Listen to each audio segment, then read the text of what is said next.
好，各位买好，我是抖买买，全新蔚来 ES6它终于发布了，不知道你是否满意啊？在这样一个狂卷的时代，评价它的价格高或者是价格低是非常容易的事情，但是关键要看到价格背后蔚来给你带来了什么。考虑到现在呢有大量关于蔚来 ES6的视频，我想快速的总结一下，所以呢我就列举了 ES6不同于别的车的10个点。那别看我的点多啊，但是我说话快嘛，所以这个视频一样可以相对的时间比较短吧。希望能通过这期视频让你全面的了解蔚来 ES6。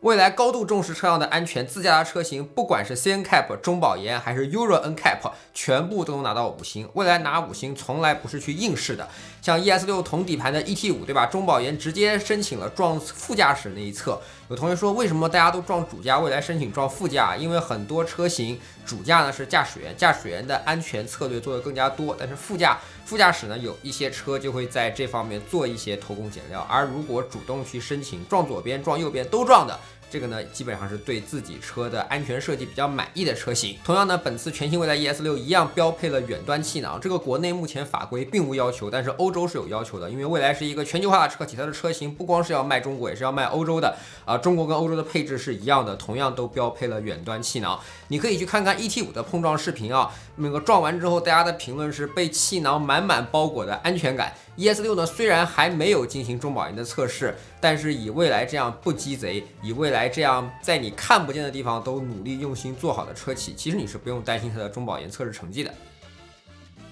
性能虚标已经是蔚来的传统了。全新蔚来 ES6 官方标注的0到100加速成绩是 4.5 秒，实测我和教练2个人的情况下测出了 4.14 秒。而且就是在普通的一个机场跑道测试的数据呢，来自 P-Box， 应该有很强的说服力了。那未来的成绩呢，不太需要你特别去找一条焦地增大这个地面的摩擦，不需要你车辆满电去测试，更不需要说什么扣除最初起步的那1英尺。大量媒体老师一个人在测试的时候都能跑到 4.0 几秒，而且 4.0 几秒这个成绩你可以反复的试都不会有明显的衰减。来自于蔚来官方自研的150千瓦加210千瓦的电动机，随时准备好给你爆发700牛米的扭矩。这样的成绩标 4.5 实际跑 4.0 几，这要换到别的一些车企，我不得标 3.8 去啊，对吧？所以蔚来呢反向虚标一直是蔚来的一个传统了。那电动车呢虽然让动力变得更加廉价了，但是蔚来这样的水平还是你日常开车的底气啊。比如说你高速公路你需要临时超一个车的时候，比如说你从那个服务区出来，你需要在匝道快速合流的时候，绵绵不绝的动力是你安全的底线，好吧？这个数字呢要比很多烧油的电动车要强不少。那如果你把它放到单纯的燃油车上比的话，大概是一个 V8 4.0 双涡轮增压的水平吧，并且蔚来跑得快，而且刹得住，这已经是写在蔚来的基因中了。自研的4活塞定前，那 ET5 上已经证明了实力， ES6 上继续去用它。蔚来呢不仅不会用鼓刹去节约所谓的成本，然后跟你说大多数时候用不掉没问题，而且呢蔚来前后都配备了铝合金铸造的刹车盘，而且这个盘片355毫米跟365毫米给你带来了满满的这种安全感。同时呢，车辆的驾驶当然不止0-1加速，那蔚来 ES6 作为一台 SUV 依然有很强的驾驶乐趣，这一点呢从 ET5 那就有所传承啊，我们等到后面聊驾驶的时候再说。蔚来的审美越来越家族化，而且保持住了一定的克制。瞭望塔式的传感器布局，昂贵的1550纳米安全激光雷达与车身融合的水平相当高，比那些只需供应商买方案然后融合水平特别差，他们顶这个激光雷达就像一个出租车顶这个 taxi 那么大那么丑，对不对？蔚来的整个设计是一体化的，是流畅的。而且呢，我特别喜欢 ES6 的侧面的双色设计，纯平的侧窗，尤其是配合这台试驾车曙光金的配色简约跟贵气一下子就上来了。而且你在后视镜中能看到车身后腰的那个双腰线是略微凸出来一点的，释放出一点点力量的肌肉感。如果你开过一些更贵的车型你一定能感受到这样设计车型基本上这些车都不便宜。而且呢，前脸 X 把的设计Double Dash 日间行车灯，蔚来从2017年开始就有这样的设计传承，到2023年的时候，我觉得已经引领了整个行业了吧。比如你去看看全新的宝马 i7， 它的日间行车灯是什么样的一种设计风格？那颜色方面更加是如此莫兰迪的这种低饱和度的配色，热门的颜色呢，比如星灰，比如同温层蓝，这次应该是继续免费的。像宇航蓝啊、南极星蓝啊、极光绿啊，应该会加1万块钱。那本次呢，额外提供了2个新颜色，一个呢是专属的色银河紫，一个呢还有就是年度色曙光金。如果是我的话，我应该会选择银河紫啊，因为 ES6毕竟是一台会卖很多的车，我要选一个相对跟大家这个区分度有一些的颜色。轮毂呢，未来标配呢就是21英寸的轮毂，然后这一次试驾车好像大量的使用的是这个传说中应该是加3500块钱选配的轮毂，它搭配的呢是固特异的 Ego F1 系列的轮胎，这个轮胎呢主打的是低滚阻加静音。那如果是21英寸的话，我比较喜欢的是碳纤维的那个轮毂，配合的是倍耐力的 P0 轮胎，它里面呢也有静音棉，只不过呢这个轮胎它更加讲究的是车辆的操控，所以呢续航会略微低一点。然后内饰啊，蔚来是很懂得搭配的，所有的顶棚呢都是黑色的 ，ES6 呢额外给一个专属的珍珠贝的内饰，不是那种纯粹的白色。你去看一看视频，看一看实车，你能感觉到那一种略微一点点黄色，但是呢又带来很有质感的那种金属质感的感觉啊。我的试驾车呢是玳瑁棕的内饰，那这个颜色呢有一点咖啡色，有一点浓郁的质感，可能比较适合追求稳重的那一批人吧。然后内饰呢还是蔚来一如既往的风格，颜色呢是高度统一的，双层的仪表台设计，隐藏式的出风口加上可再生的藤木材质，所有的装饰地方都是同一个颜色，不管是方向盘的 logo， 还是挡杆，还是出风口边框，甚至是你解锁的按钮，整这一切都是同样的颜色，细节质感都是到位的。其实高端车跟普通车的差距啊，往往就藏在这些细节里面。你觉得不重要，但是好的东西它就不能有任何突兀的零件、突兀的颜色出来，不然它就算不上是好的东西。好开，蔚来的车有多好开呢 ？ET5 虽然上市以来有所争议啊，但是说 ET5 是一台好开的车，应该是没什么问题的。ES6 呢就用了 ET5 的那一套底盘的素质，又更加进了一步。它相比 ET5 呢多了 CDC 的好处呢就是动态阻尼调节了。一般我在 ET5 的视频中我会提到一个典型的弱势场景，就是起伏路面，就是一个起伏的桥，你下桥的时候，你的后面可能会有一些下坐跟下抛。ES6 呢因为有 CDC， 明显在后排面临下坐的时候它处理的更好。那全新的 ES6 是没有空气悬架的，这方面是要比更贵的 ES7、ES8 要弱一些的。但是蔚来自研的 ICC 底盘预控制器，白盒的对于整个驾驶层面进行了全面细腻的控制，又展现了蔚来在车辆调教方面的一些实力啊。为什么这么强调白盒的去研究？因为很多车型，包括蔚来的一代车型的底盘控制器，其实是在大陆集团、在采埃孚这些隐形的巨人的手中的，这很常见。哪怕就是现在大量在卖的这些别的车型也是这样的。因为大陆采埃孚他们经验丰富，他们有一些事实上的垄断，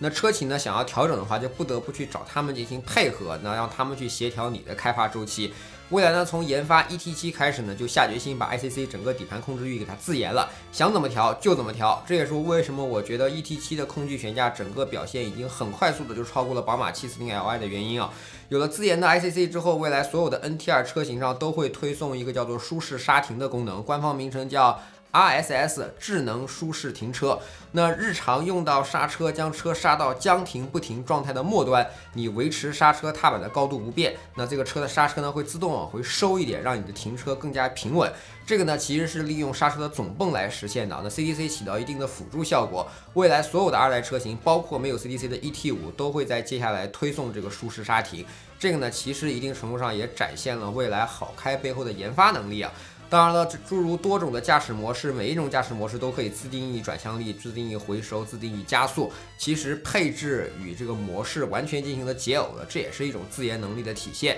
你很难说 ES6 去跑赛道上的成绩如何，但是你日常所能面对的一些相对极端的工况，这台车能给你处理得很不错。空间大，而且得房率高。全新 ES6 的3维尺寸是4854毫米，宽度是1995毫米，车高1703毫米，轴距2915毫米。这个级别里呢，蔚来 ES6 一定不是做的最大那台车，但是蔚来精细化的去调整了车内的实际可用空间，就俗称得房率特别高吧。举个例子，一个房子200平，它得房率75%，那也才150平可用啊。那像 ES6 呢，它又是个190平的房子，但得房率呢做到了85%，它就160多平可以用了。所以 ES6 呢玩的就是这个。那如何做到的？比如大家都说什么换电的车型地台高，结果 ES6 打开车门之后，你会发现里面的地台还能再往下降5公分，给了你极好的这个纵深空间。你要再说头部空间不够，我觉得那你是在炫耀自己身高2.1米啊。那后排呢，像给了1538毫米的特别宽度的纵向空间，有多大呢？坐3个人很宽敞。能不能再具象化一点？你把中央扶手放下来，两边座椅呢依然可以放正常的儿童座椅，就是这么大。那这还没完啊！考虑到你的各种各样的坐姿，尤其是停车之后的坐姿，未来尽可能的在后排让你的身体能接触到的地方都是软包的，哪怕你靠在门板上那一块环抱式的包裹，都让你靠得非常舒服。那未来的后排呢，也支持4:4比例的放倒，你想放倒哪个座椅就放倒哪个座椅。你想露营，想睡在车里，官方呢以后一定会在车商城提供床垫的。而且呢，天窗整体的面积达到了1.3个平方，采光面积呢超过了1个平方，可开启的这个天窗的轨道长度甚至达到707毫米啊，既能沐浴阳光，也能仰望星空。这个车的空间大呢，还体现在前后排的腿部空间大。没错，做好后排空间其实比较容易，但是很多人关注的前排呢，关注一下副驾驶未来的腿部空间到底有多充裕啊？某些全尺寸的7座车，号称家庭每个人都舒服的副驾驶那空间就小得可怜啊！未来来教你怎么样给每一位成员都有舒服的驾驶空间。而如此宽大的空间里，未来并不会特意的去把坐垫做短。事实上呢，我还带了皮尺，对，我是皮尺部的啊。那未来的坐垫呢，比 GLC 的坐垫呢还要长了将近5厘米啊。那后备箱的尺寸也是一样的，你看到已经摆了这么多行李了，对吧？我照样放得下，我照样关得上门。这还没完，行李箱下方呢还有空间，还可以放什么放电枪呀、各种包包呀，塞到下面这100升的空间毫无压力。而且呢，这下方的空间还起到了一定的隐私存放的效果。那我国呢没什么人砸车，所以大家对这个的需求可能不高。但是这个下方100升的空间也很大了。那官方说整个后备箱的容积也达到668升，在同级别中真的非常出众。每一个座椅都舒服，尊重每一位成员，而且很能装，不管是1个人、2个人还是全家，都能轻松惬意的出行。这就是 ES6 所给你的空间。从 EC7 开始呢，蔚来其实开始了座椅自研化的这条道路。每次呢你都问蔚来亏损都干啥了？研发，你研发什么要花这么多钱？蔚来连座椅都是自己研发的，相信大家应该已经在门店中去做过了，对吧？这个座椅呢比之前的车型确实有极大的提升，而且呢一举就成为了同级别我觉得最为舒适而且功能性最强的一个椅子了吧。它表面的所谓的 Multi-Layer 多层舒适系统，对吧？触感细腻，而且呢表面像无数的小弹簧一样，摸起来也特别的舒适。什么日系大沙发光软是不够的，表层要肉，深层呢你要有支撑，对不对？我没有找到这个座椅的爆炸图啊，但是蔚来官网上有一个 ES8的，拿过来凑合吧，也是一样的自研骨架，大家能看到蔚来在座椅上还是非常费心思的。那自研座椅的可控制性也达到了新的台阶，全新 ES6 的前排主驾跟副驾都提供了20项的座椅调节。如果你选装了女王副驾的话，还可以额外提供包括脚托和腿托之外的2项，就总共22项调节。即使我买一台保时捷911，它免费的座椅也才14项啊。如果我升级18项调节，就要16800。你买一台卡宴，这个升级的费用也差不多吧？蔚来默认标配就有20项免费的哦。不仅调节的多啊，它的实际体验也好啊，尤其是女王副驾那个坐姿感受，反正比我坐717的这个商务舱的椅子是要舒服的啊。为了防止有人说你怎么证明你坐过商务舱，我还特意拍了一个视频。前排的座椅呢，让我还感到惊讶的是它的头枕的调节，这个很具体也很细节。座椅在外观上看不到任何的零件，但是前后上下都能移动，总有一个角度适合你吧。顺便呢，把头枕的后装市场给玩死了啊。那 ES6 的后排座椅呢，也支持23到31度的角度调节。官方还是特别说了，这个调节呢，他们并不是单纯一味的考虑向后去躺，他们其实还有向前那个更直的这样的设定。这个设定呢，就是考虑到这台车你在后排可能会有看书，可能会有用电脑的场景，这个时候你期待你的座椅可能就要稍微直立一点，而不是一味的往后躺。其实他们对场景考虑的还是挺清楚的啊。那至于全新的座椅加热、通风量巨大的座椅通风、按摩力道很够的座椅按摩，我觉得你自己去门店去体验吧，别人说什么都不如你自己去做一下的感知更强烈，对吧？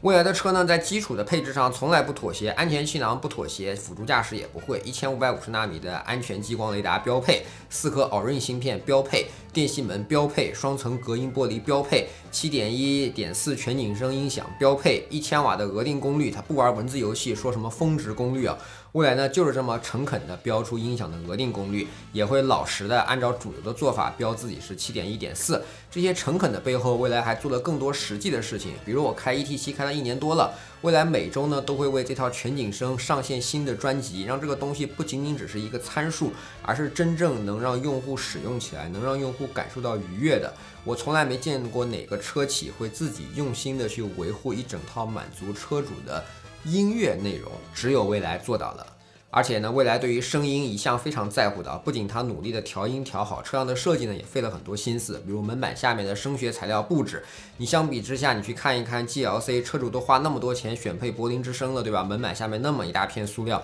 时刻告诉你德国工业 4.0 如何讲究成本第一的。那 ADB 大灯什么的也是标配，这个呢我目前没有试驾到场景，官方的宣传片呢是有一段的，车辆开着远光跟对方会车的时候呢，激光雷达提供的道路信息，它自动避让了对方车辆的位置，这个远光灯呢就显得非常实用了。而且呢，未来的 ADB 呢是100像素的点阵，保时捷呢，如果你选配之后应该是84点阵，那新 S 的标配应该也是84点阵，所以未来在你看不见的地方其实是很舍得花钱的。越来越多的朋友认识到呢，电车跑长途的实际体验，如果想要比油车好，必须得换电。换电呢可以做到5分钟100度，甚至说5分钟150度电池。换电呢可以让你日常用一块75度的电池足够，需要跑长途的时候临时升级一下，这既是省钱也是对资源的节约。全新蔚来 ES6 上市就做到了可以正常换电，未来全国1400座换电站，尤其是高速公路内几百座换电站，就是你出门远行的底气。全新的斑燕 2.0 系统在更新之后，会在导航的时候自动规划好换电站的路线，让你长途出行跟燃油车一样快，比燃油车开得更舒服，比燃油车更加省钱。而且长途出行你不用去充电站开盲盒，不用下雨天踩着泥水充电，不用战战兢兢地坐在车上等着排队，生怕别人插队，以至于厕所都不敢上。换电就是电动车出远门的最佳实践，想比得上换电的体验，800伏 3C 是不够的，得8000伏 30C 才够。那在 ES6 上呢，蔚来正式把斑燕 2.0 的系统推出了。这个 2.0 的系统呢，有一个很新的架构，叫8155加 Orin X 加 X 的可扩展架构。那车机芯片8155大家都知道了吗？大家用这个芯片来做。那蔚来这一次创造性的把部分算力扔给了 Orin 芯片，因为 Orin 有自己擅长的一些算力啊，而且加上蔚来有4块 Orin。对吧？有这么富裕的战争，之前还从来没有打过呢，所以这一次8155加 Orin 提供了很好的算力，这样带来的直观体验呢，就是 ES6 的车机速度又变快了。这个快呢，不是说车机启动秒开啊，这个早就做到了，而是说日常使用跟车机的交互速度有所提升，而且呢，导航地图也达到了独步全球的水平。未来呢，建设了车企中最多的快充桩，也建设了车企中最多的换电站。现在你设置导航，导航不仅可以根据路况信息规划出你要去哪走哪条路的路径，而且还可以根据车辆当前的续航水平给你合适的加电的位置点。同样呢，在用车服务上，蔚来也实现了闭环，这一块呢值得单独做一期视频来聊一聊。总之呢，最终的结果就是大家都在拼 UI 好看，大家都在把自己的车机 UI 想做成一个平板电脑的时候，蔚来已经在思考如何把自己的体系化竞争力带给客户。这个呢，其实就是显而易见的差距。这次呢，全新蔚来 ES6， 蔚来不论是造车能力还是发行节奏的控制都得到了显著的提升，非常值得夸。ET5 我觉得最遗憾的一点就是在门店排队排200多号要排队看车的时候，蔚来交不出来车，跟人说等一台 ET5 要等半年，等8个月，这搞笑呢，错过了多少订单啊！而全新 ES6 20号门店就有车，今天开了发布会，明天就可以开始试驾，明天就可以开始交车，这对于蔚来来说就已经是光速了。所以你看嘛，当每个人都看到未来的问题在哪的时候，其实问题距离解决已经不远了，对吧？这样的效率还只是 ES6 呢，后面还会有全新的蔚来 ES8， 有 ET5 Touring， 有蔚来 EC6， 还有更多的车型要玩呢。那蔚来 NT2 产品的切换的爆发也才刚刚开始而已。2019年，我其实参加了第一代 ES6 的试驾会，当时蔚来面临的问题是一片叫嚣，一片唱衰，一片要喊着你倒闭的声音。但是截至到今年4月，第一代 ES6 一共卖了12.8万台，在35万以上的纯电 SUV 中是事实上的第一名。4年之后又是一代 ES6， 它变了，它变得更强了。可是稍微有一些没有改变的，只是一些人的偏见罢了。蔚来呢还在坚持正向研发，坚持做换电，坚持良好的审美，坚持性能不妥协，坚持绝不试图教育用户，真诚的去关爱车主。这样的企业，我相信它会成功。这种信任不仅仅是商业的感知，而是更多底层所美好的东西。你不需要去教育用户什么是善良，但是当你面对别人施予善意的时候，你是能感知到的。好了，这就是本期懂买买的视频，希望你能喜欢。如果对我视频感兴趣，不要忘记评论区订阅懂买买。买买在头条、B 站、微博、YouTube 都有自己的账号。我们下期再见，拜拜。